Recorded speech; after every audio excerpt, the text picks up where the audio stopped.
যাতে কোনো ধরনের রাজনীতি না হয়, আমরা যেন আর কোনো শোষণ শাসনের শিকার না হই, এই জন্য আমরা দাবি নিয়ে এসেছি আমাদের ক্যাম্পাসে কোনো রাজনীতি চলবে না।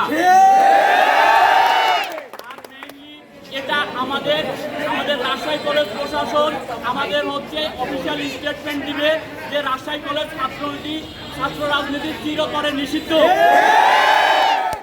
এখানে কোনো রাজনৈতিক দল প্রবেশ করতে পারবে না, সেটা যে কোনো দলের হোক, এখানে কোনো রাজনীতি প্রবেশ করতে পারবে না। আমরা আমাদের নিরাপত্তা চাই, আমরা রাজনৈতিক ব্যক্তিদের জন্য কখনোই সেফ না।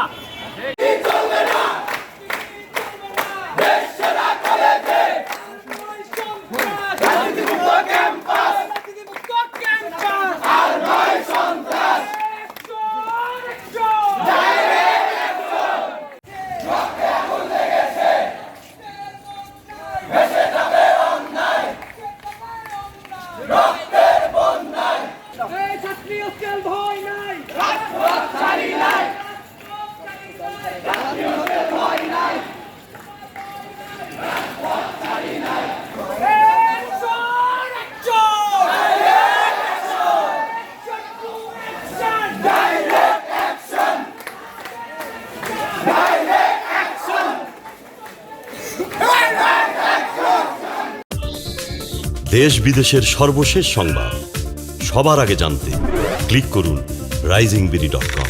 প্রতি মুহূর্তের খবর অনলাইনে।